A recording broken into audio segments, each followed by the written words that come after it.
Buenos días, buenas tardes, buenas noches, buena gente. Sed bienvenidos a Amantes del Saber. Esto es Radio Filosofía.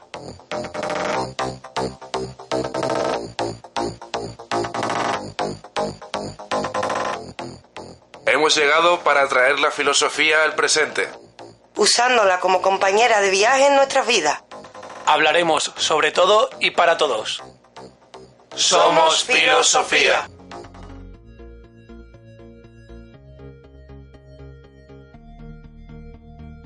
Bienvenidos todos, bienvenidas todas a este programa nuevo de filosofía. En esta ocasión vamos a tener el gusto de hablaros sobre el contexto y anécdotas de los presocráticos alrededor del siglo V a.C.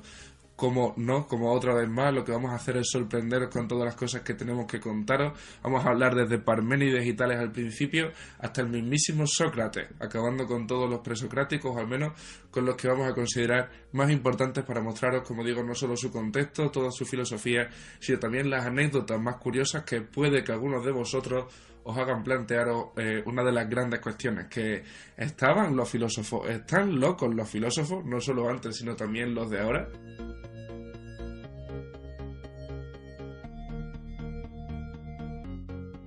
Pues sin más, creo que conviene que empecemos hablando de los presocráticos, y a mí una de las cosas que me parece más interesante es que el hombre tuvo que empezar a tener tiempo para sí mismo cuando el comercio se extendió en Grecia.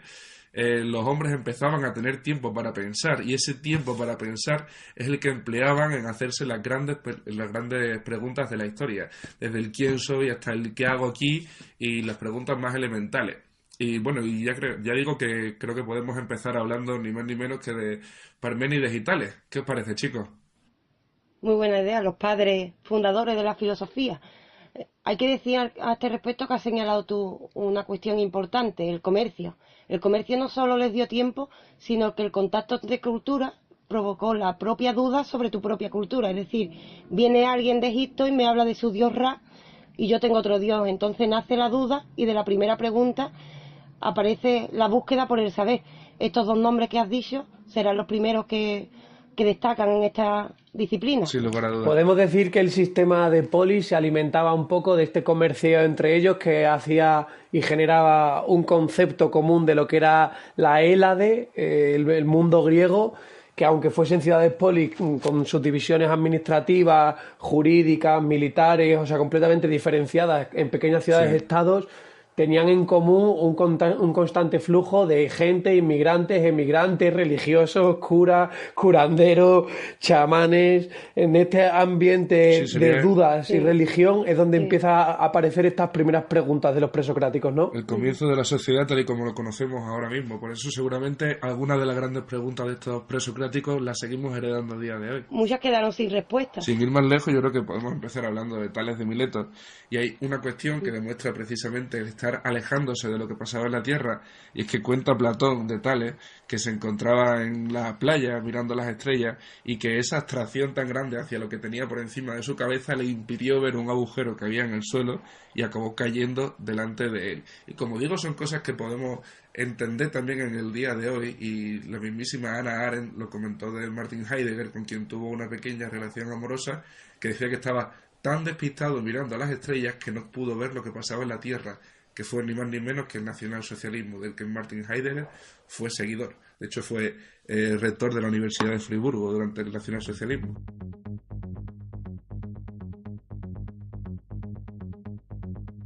Creo que esto que has comentado de Tales de Mileto hace unos 25 siglos y de Heidegger hace menos de 100 años refleja muy bien un denominador común en lo que es la vida de cualquier filósofo: la capacidad de abstracción, de ver la realidad y el mundo que le rodea con distancia, de hacerse preguntas desde la distancia y muchas veces, por no ser consciente de esta distancia, acabar cayéndose en un pozo.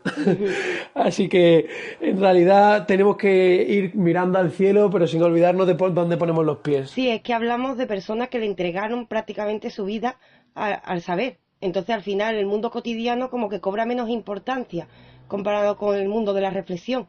También es cierto que de Tales, por ejemplo, se rieron por este motivo pero su despiste bien le valió devolver un poco la jugada. Una Cuéntanos un disculpa, poco, ni más Marco. ni menos. Sí, se le tachaba, Sí. y esto nos lo cuenta Aristóteles, de que era pobre, de que aun siendo filósofo y teniendo tantas inquietudes bueno, medio resueltas ya podríamos decir, no tenía dinero, no tenía ningún tipo de fortuna. Y Tales también estudiaba las estrellas, se podría considerar algo así como un astrónomo, aunque no lo fuera tal y como lo conocemos hoy en día. Y lo que hizo fue prever un buen año de cosecha en el trigo, compró todos los molinos de trigo de Mileto y consiguió hacer una buena fortuna alquilándole los molinos a los ciudadanos de Mileto. Todos, evidentemente, no tuvieron más remedio que gastarse el dinero en enriquecer al filósofo del que se habían burlado, y como digo, pues ni más ni menos le valdría una disculpa por parte de todos los habitantes de Mileto, de donde él vivía también. Sí, el mismo mundo que le mantenía despistado, al final bien le valió para, para demostrar que, sí, que tenía su utilidad. El mismo Aristóteles lo Exactamente. destaca. Además, con el gusto que da que te den la razón, tú imagínate poder pasearte por tu pueblo diciendo tenía razón, oye, mira aquí, que yo era el que tenía razón, ¿dónde estás prensando tus aceitunas? En mi molino, tenía razón. Joder, ¿quién fuera Tales? Si fuera Tales, sí.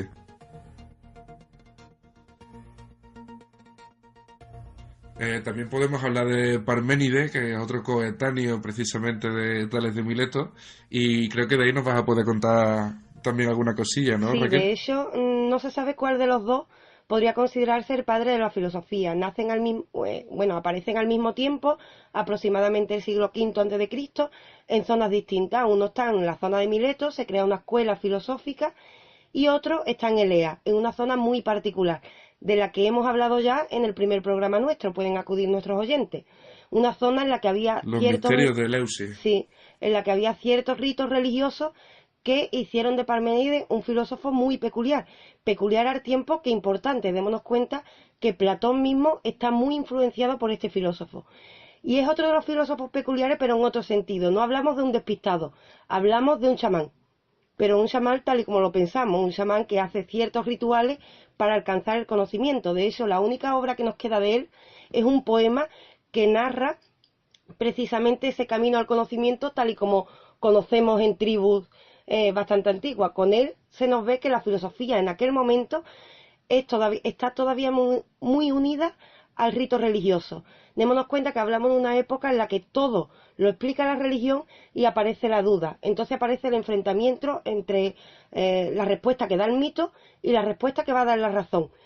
En este enfrentamiento, Parménides no se separa del todo del mito, pero ya nos está señalando un nuevo camino y nos da una vida muy rica, incluso ingiere ciertas drogas, y a ello pueden acudir nuestros oyentes del primer programa de los misterios de Eleusis. Otra cosa que estábamos comentando antes es que con los presocráticos también empezamos a pasar del mito al logo, que es algo súper importante, que es lo Sí. que estabas comentando tú precisamente con respecto a Parménides. Ujú, sí. Hoy puede parecer sencillo, pero desde luego ese cambio de paradigma de atribuir a las acciones de los dioses y a una mitología heredada la causa y consecuencia de todos los sucesos naturales que ocurren en nuestro entorno, a buscar una explicación más allá, buscarla desde el razonamiento, evitando el dogma y dejándote llevar solamente por la observación, o sea, un espíritu científico, ¿no? Si complicado ya es pensarlo, más complicado todavía es ir más allá y mantenerte sereno en ese pensamiento que estás empezando a tener cuando todos a tu alrededor te consideran loco por empezar a tener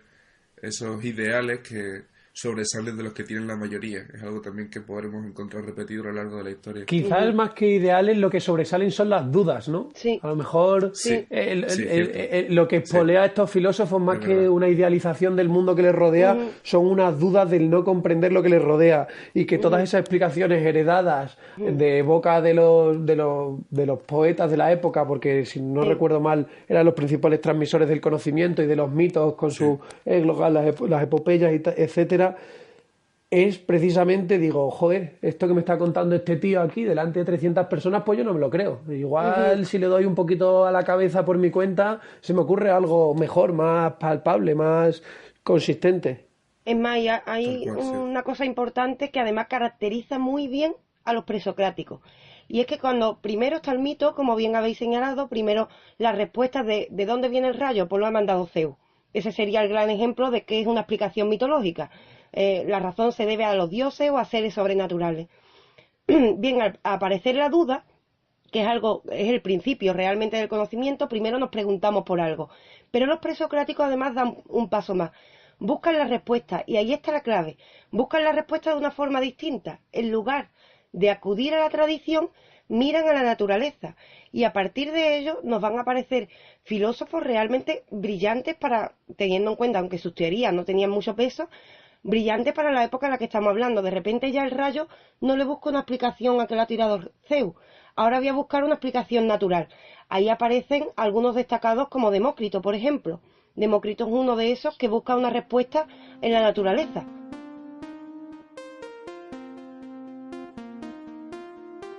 Siguiendo hablando de esta línea de presocráticos de la que estábamos hablando, lo que vamos a seguir es intentando tratarlos todos, como comentábamos al principio, o al menos los más importantes. Y Demócrito es otro de los más importantes. Seguimos hablando del siglo V antes de Cristo, del año 460, si no me equivoco. Y bueno, Demócrito fue un atomista. Lo que pensaba es que el universo estaba formado por partículas que no se podían ver. Estas partículas eran los átomos. Indivisibles, de hecho, ¿no? Si no recuerdo mal, átomo significa lo que no se puede dividir. O sea, él concebía el átomo como la estructura mínima que conformaba todo lo visible y también lo invisible, como el aire. Ni más ni menos. Y antes de hablar yo creo que la anécdota definitiva, si me lo permitís, que podemos llamar, de la que también hablaremos más tarde, conviene decir que se le llamaba Demócrito el Alegre, porque se pasaba todo el día riéndose, e incluso al mismísimo Hipócrates se le llamó para que lo atendiese y viese si su patología era verdaderamente tal, una patología o no lo era. Y él dijo que no, que ni delira ni está loco, sino que es el hombre más sensato de nuestro tiempo. Algo que verdaderamente conviene destacar y tener en cuenta. Hipócrates, que es nada más y nada menos que el primer médico de la historia del que tenemos constancia y del cual viene el juramento hipocrático que todos los médicos deben hacer al terminar la carrera. Exacto. Un juramento que incluye que actuarán y utilizarán su conocimiento siempre en beneficio del paciente. Hipócrates a la medicina lo que estos filósofos a la filosofía. Sí. Hipócrates va a ser también de los primeros que busque en la enfermedad una causa natural del cuerpo, no una causa divina. Es decir, estamos hablando de que los dos están en distintas disciplinas, en distintos campos, pero intentando lo mismo. De ahí que Hipócrates entienda también a Demócrito el Alegre. Demócrito el Alegre simplemente es que siempre encontraba una razón para sonreír. Llamarle loco por eso es bastante triste por parte de la mirada de los demás. Claro, yo no le llamaría loco por eso, yo le llamaría más loco por lo de arrancarse los ojos. O sea, a mí me parece muy bien que tú quieras ser de los primeros filósofos del mundo, que tengas tu teoría atómica, que tu coleguita, el médico Hipócrates, te diga, oye, tío, que tú estás de puta madre, que te pasas el día riéndote. Pues ya lo sé yo, no ves que soy el que se ríe, pero llegado a cierto punto, oye, que me distraéis, oye, que no te pongas ese vestido tan colorido, oye, ¿a dónde vas con ese escote? Que me arranco los ojos, que me estáis distrayendo todo el día. Y se arrancó los ojos el pobre hombre para abstraerse más. Si no se abstraía lo suficiente para imaginarse que había unas partículas indivisibles llamadas átomos que conformaban todo, dijo, esto no me vale, me voy a arrancar los ojos a ver si veo de qué están hechos los átomos. Exacto, para que nada le estorbara.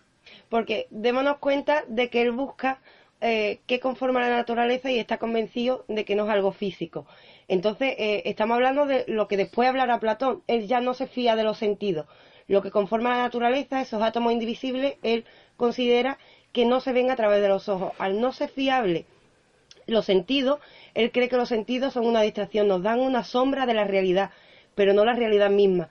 O sea, que hablamos en realidad de un hombre que lleva su amor a la filosofía al extremo más absoluto, porque por tal de conocer sacrifica una de las cosas más preciadas del hombre, que el sentido de la vista. Sin ir más lejos. Yo creo que por esta misma línea de filósofos presocráticos podemos seguir nombrando filósofos, como decíamos antes, y llega el turno de que hablemos de Heráclito de Éfeso, que ni más ni menos se enterró en estiércol por razones que curiosamente tienen que ver con la misantropía.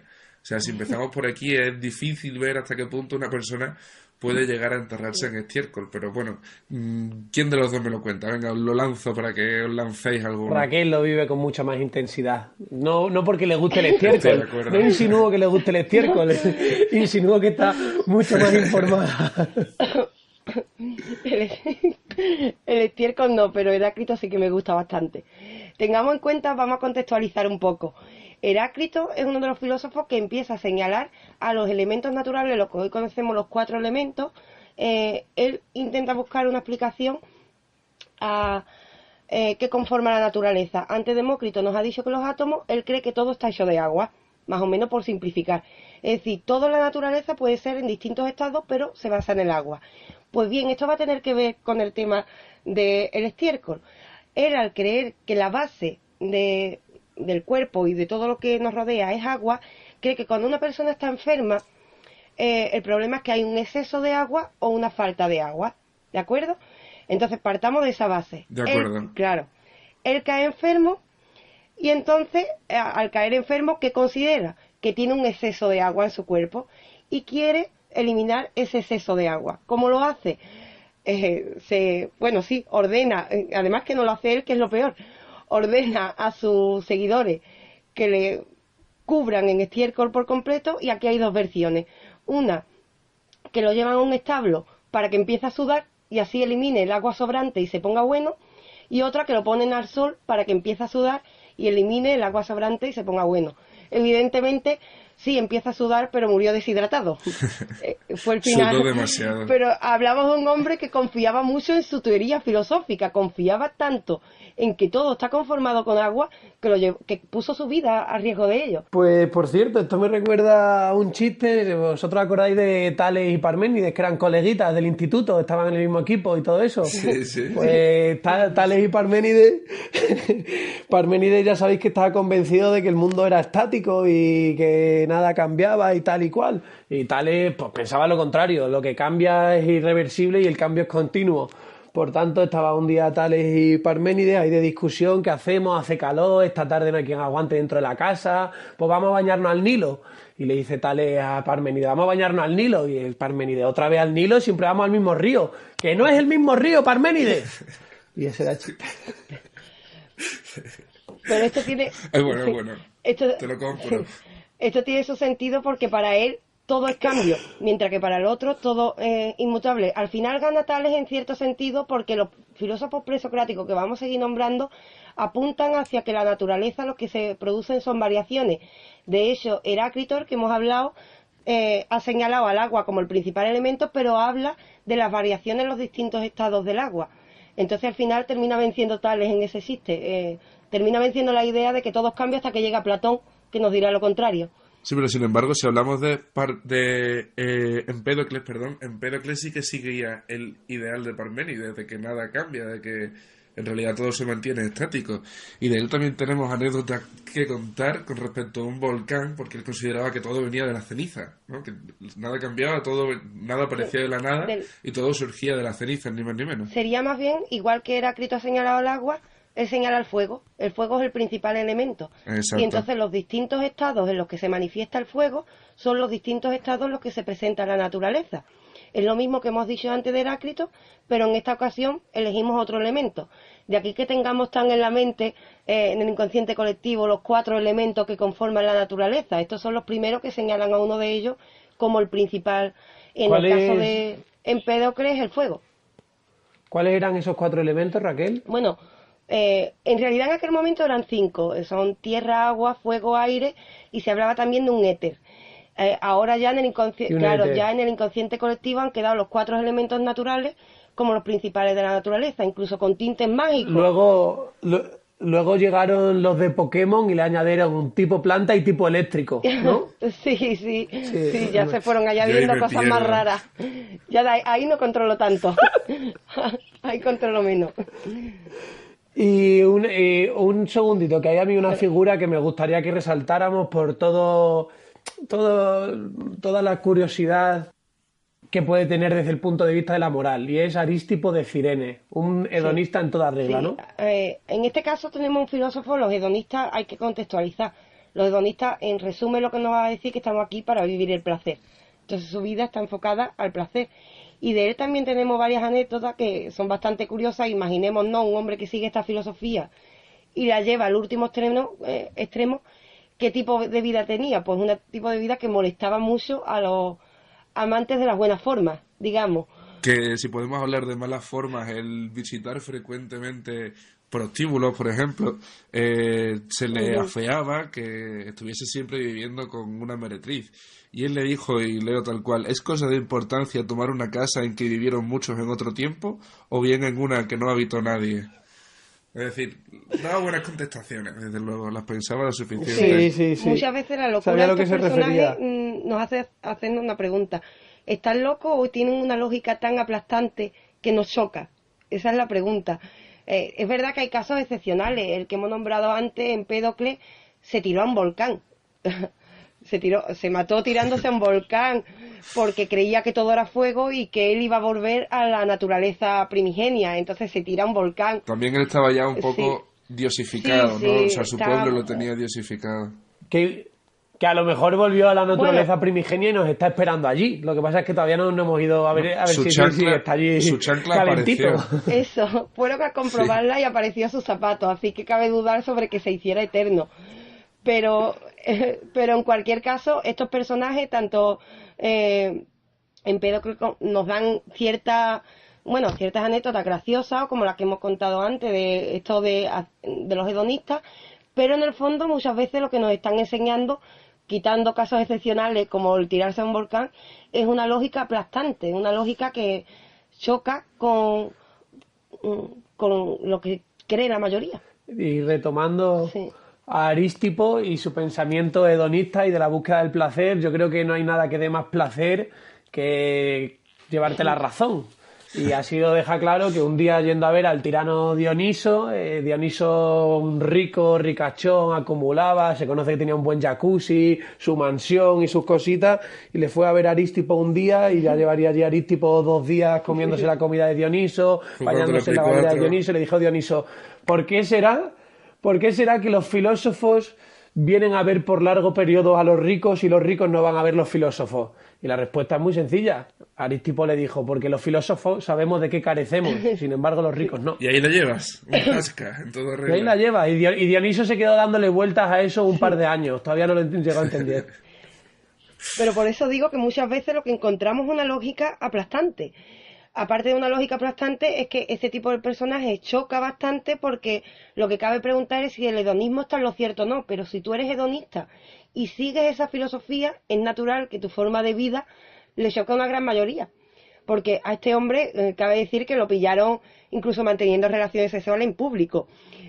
Entonces, claro, chocaba bastante y era bastante molesto.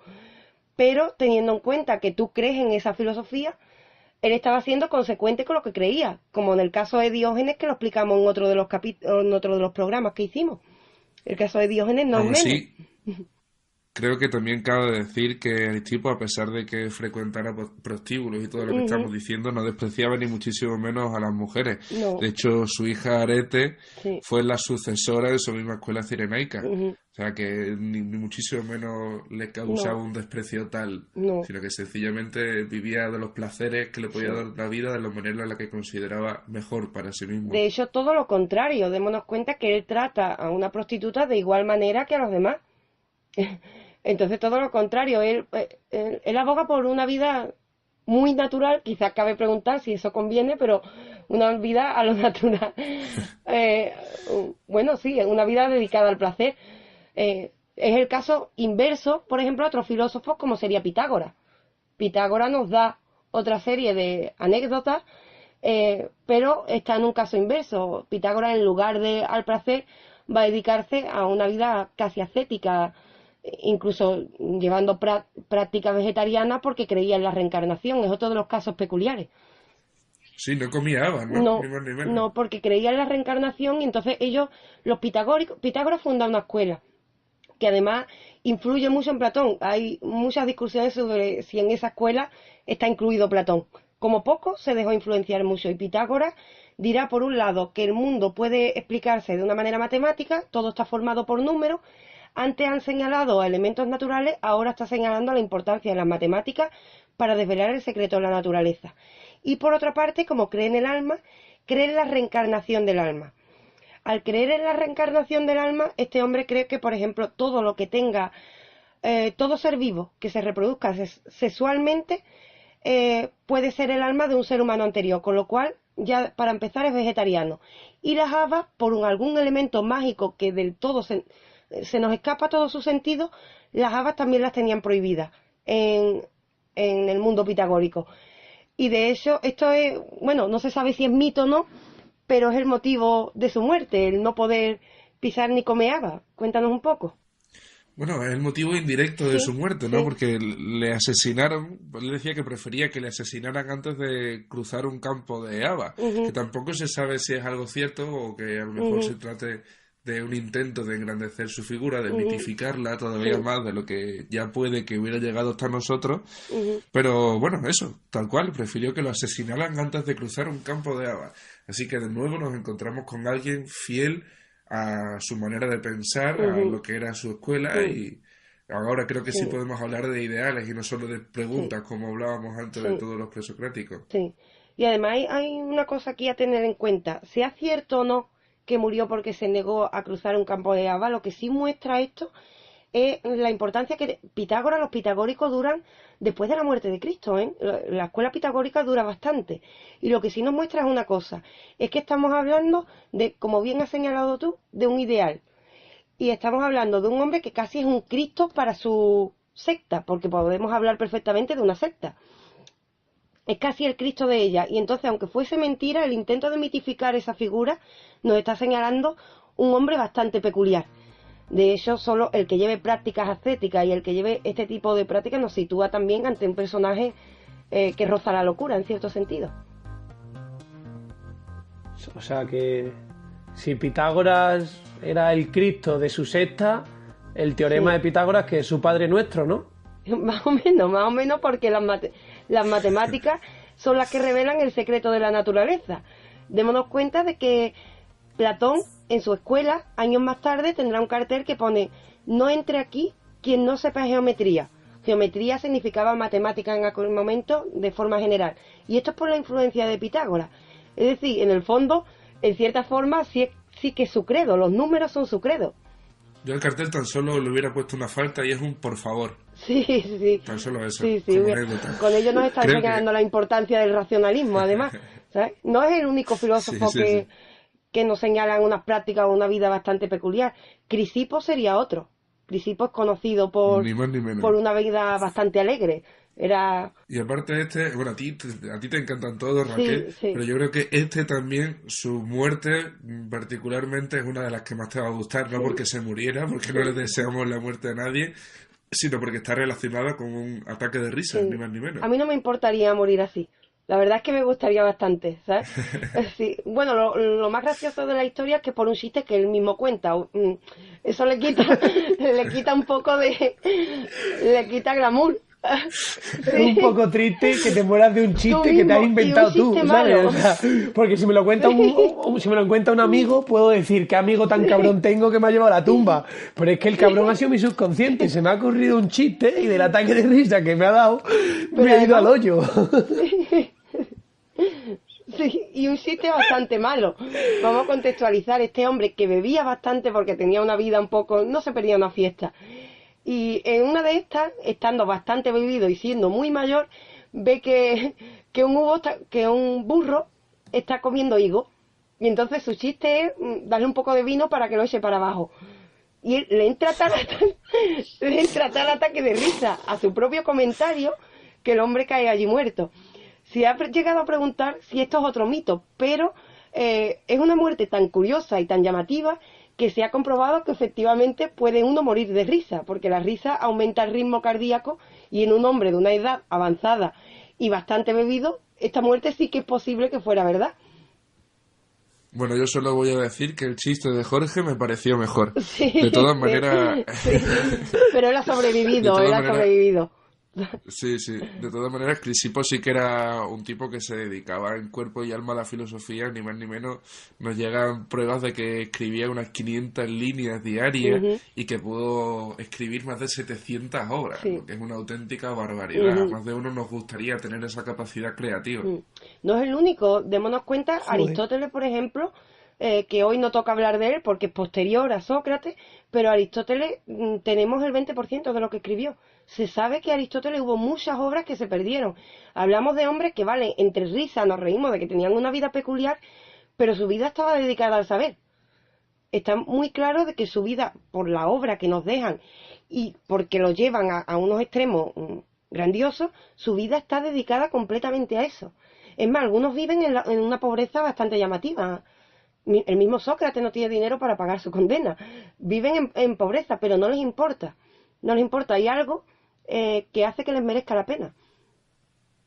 De hecho, a pesar de todos los datos que La podemos experiencia. dar, la experiencia, ni más ni Sí. menos, decía que ni más ni menos, aparte de, o sea, además de todos los datos que podamos aportar de estos filósofos, lo que nos llegan son los vestigios últimos. Sí. Prácticamente no tenemos ninguna obra completa de ninguno, No. si no me equivoco, Sí, de los sí, sí. filósofos que hemos tratado. Tenemos más Así de que- sus seguidores. Más de sus seguidores que Sí. de ellos. Sí. Así que hubiera sido enorme todavía más el poder hablar de estos filósofos teniendo todas sus obras para poder estudiarlas. Imaginar lo que son 700 obras de un solo autor. Y preguntémonos si no hubiéramos avanzado mucho más rápido en el saber. Démonos cuenta que Demócrito, el que hemos señalado antes, es un poco olvidado durante un tiempo, pero muchos años después se va a recuperar la teoría de los átomos para demostrar que Demócrito estaba en lo cierto. A saber, en las obras que se han perdido, ¿qué hemos perdido ahí? ¿Qué hemos perdido? Si no hay respuestas que aún estamos buscando. Porque estos filósofos no llevaban la razón en la forma en la que exponían sus conocimientos, pero señalaban a asuntos importantes. Demócrito no señala los átomos, Heráclito no señala el agua y vale, el agua no está en todo, pero sí está en casi todo en la vida. Es decir, son bastante sabios, peculiares, sí, pero tan geniales como sabios.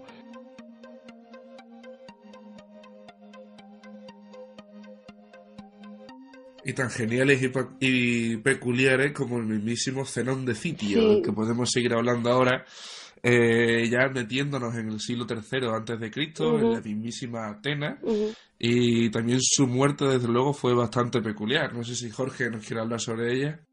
La muerte de Zenón de Citio, la verdad es que me parece llamativa en cuanto a tomar el destino con tus propias manos, cogerle el peso a la serpiente y decirle: ha llegado mi momento, el libre albedrío es para Literal. mí. Estaba el tío saliendo un día de la escuela en Atenas, si no me equivoco, y se tropezó. Al caer se rompió un dedo.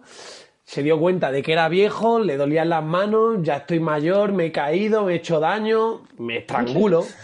Ya si me voy cayendo por las escaleras, si me voy haciendo daño en público, si yo ya he contado todo lo que tenía que contar, hasta aquí hemos llegado, me voy del convento y me cago dentro. También es- Así que el tío, sin ni corto ni perezoso, se estranguló. Bueno, podemos pensar que se estranguló, que se colgó de un árbol, al fin y al cabo que decidió acabar con su vida. Sí. Y también es lo que se esperaba de él, ¿no? Sus mismos discípulos esperaban de alguien como Zenón de Citio que tomara las riendas de su vida con las dos manos, ya fuera para ahorcarse con las mismas riendas, ni más ni menos, como hizo al final. Sí, no es el único que considera, esto ya lo hablamos de Diógenes en su momento, se llega a decir normalmente, sea mito o sea verdad, lo que se señala cuando un filósofo se está diciendo que acaba con su vida, lo que señala es: soy dueño del momento de mi muerte, es decir, soy dueño completo de mi vida. Y esto mismo tiene mucha similitud con lo que hablamos de Diógenes, que recordamos que supuestamente dejó de respirar de manera voluntaria, pues esto es parecido. Veo que llega al final y me voy a hacer dueño del momento de la muerte. Plantarle cara a la parca, que le llaman. Si me muero que sea porque yo quiera. Sí, sí, sí. Con ello ya llegamos realmente a otro de los personajes que este está plagado de anécdotas, que es Sócrates, con el que acaba la filosofía. Claro, con él Sócrates. acaba la filosofía presocrática, evidentemente. La filosofía se divide en antes de Sócrates, y Sócrates es nuestro Cristo, podríamos decir, y a partir de ella la filosofía cambia, pero igualmente similar a los personajes que hemos estado hablando, está lleno de peculiaridades. Y de señalar, me parece que si antes estábamos hablando de las obras que se han podido perder, de los presocráticos, de lo poco que sabemos de ellos, de Sócrates no nos ha llegado nada. Nada, de nada, de nada. Es que ni un tuit dejó el tío. Todo se ha perdido. Lo que sabemos lo sabemos por Platón, ¿no? Sí. Por Platón. Hubo otros autores que también hablaron de él. Esto es curioso porque cada autor nos habla de un Sócrates muy distinto. Sócrates merecería un programa por sí solo, porque Platón nos lo da un poco idealizado, Y en cambio otros autores nos muestran un Sócrates bastante molesto, muy, muy molesto y más parecido a los personajes que hemos estado hablando ahora. Es decir, un personaje que casi se parecería en algunos sentidos a Diógenes. Si buscamos el punto medio, intentamos buscar un Sócrates que cuadre con los dos, con los testimonios que tenemos de él, lo que está claro es que estamos hablando molesto, seguro. Molesto era un hombre bastante molesto. Un hombre que también, como hemos señalado antes, vive en la pobreza absoluta, pero más bien como que le da igual. Le da igual, porque él vive para la filosofía. No decide, no quiere cobrar por enseñar filosofía. Se niega, aun siendo pobre. Y encima de esto nos da una serie de respuestas y de anécdotas que son bastante divertidas, algunas de ellas protagonizadas por su propia esposa. Sí. ¿Nos puede contar un poco, Marco? Sí, bueno, la esposa de Sócrates, Xantipa, si no me equivoco en la pronunciación, corrígeme por favor, Raquel, que el griego no es lo mío. Xantipa. ¿Perdón? Xantipa. Xantipa. Vale, perdón. Sí. Xantipa. Ni más ni menos que se le preguntaba por qué se casó con una mujer que tenía esta personalidad, que no encajaba dentro de los cánones de la antigua Grecia, y por qué le gustaba vivir con ella. Y él siempre contestaba que lo que le gusta es aprender todos los días de una persona con un carácter tan malo, que no hay mejor escuela que el trato con los demás. Frase de un gran filósofo, sin lugar a dudas. Sí. De hecho, Xantipa tiene fama de tener mala leche, hablando claro. Era una mujer, bueno, cabe preguntarse si es mala leche o que simplemente era una mujer con carácter, y en aquella época con unos cánones claramente machistas, pues no cuadraba. Pero es protagonista de, incluso en el momento de la muerte de Sócrates, cuando le condenan. Sí, fue cuéntanos. llorando a ver a Sócrates porque evidentemente le tenía un gran cariño y se echó a llorar delante de él. Y bueno, Sócrates decía que todos estamos condenados a muerte por naturaleza, que no era para tanto. Y ella le contestó, pero a ti te han condenado injustamente. A lo que Sócrates no tuvo más remedio que contestarle, siendo fiel también a su filosofía. ¿Es que te parece menos lamentable que me hubiesen condenado justamente? Es que hablamos de un loco, pero bastante importante en la filosofía. Démonos cuenta que Sócrates, cuando le condenan, tiene la oportunidad de escapar. A él le dan la oportunidad de escapar y vivir en el exilio. Pero él llega a responder, dice, si me he acogido y he confiado en las leyes hasta ahora, entonces debo asumir lo que la ley dice. Y si la ley dice y la justicia dice que debo morir, yo lo asumo.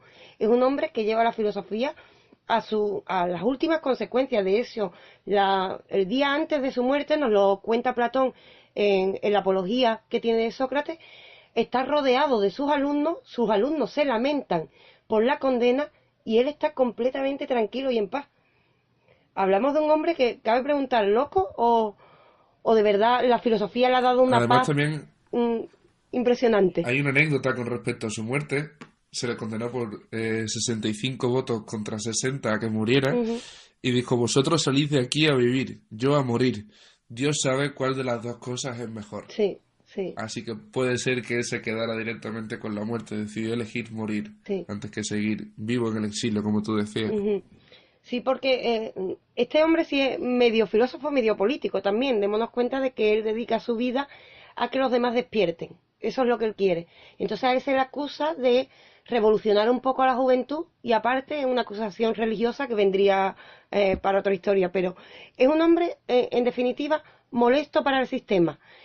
Y él se mantiene en sus creces hasta que acaba su vida.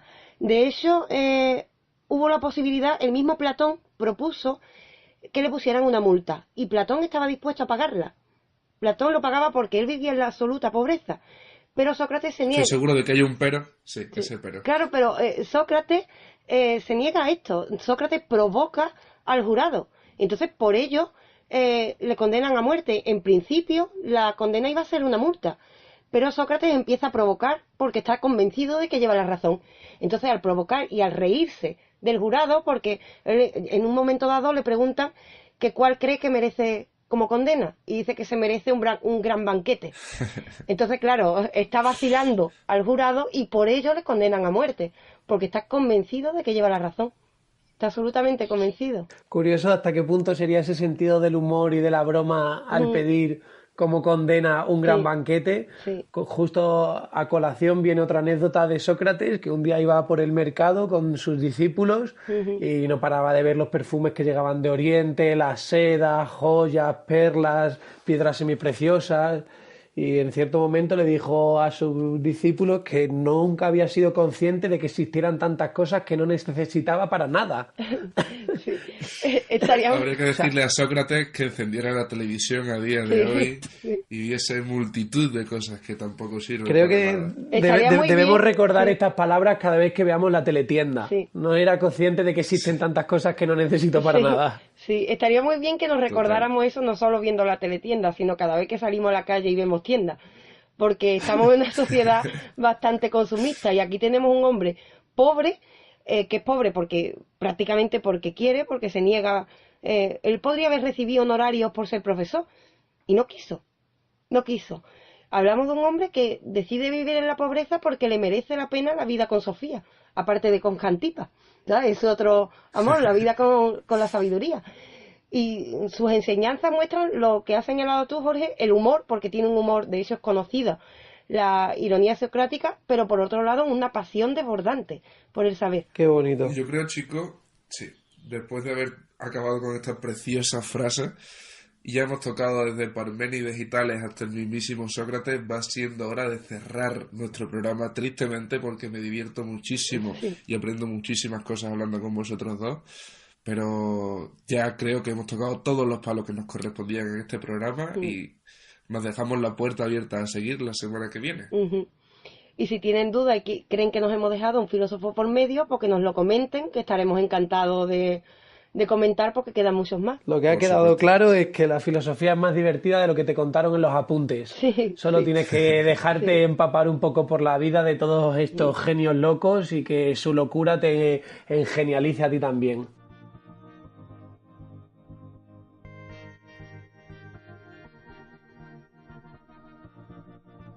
Pues sin más, chicos, aquí estamos en iVoox, seguimos en YouTube, seguimos en Facebook, página web, seguirnos en todas las redes que podáis para no perderos detalles de todas las cosas que todavía tenemos que mostraros. Que sepáis que esto no acaba aquí. Acaba de empezar. Sí, Sofía es Acaba eterna. de empezar, Sofía es de eterna. hecho. No, esto no acaba.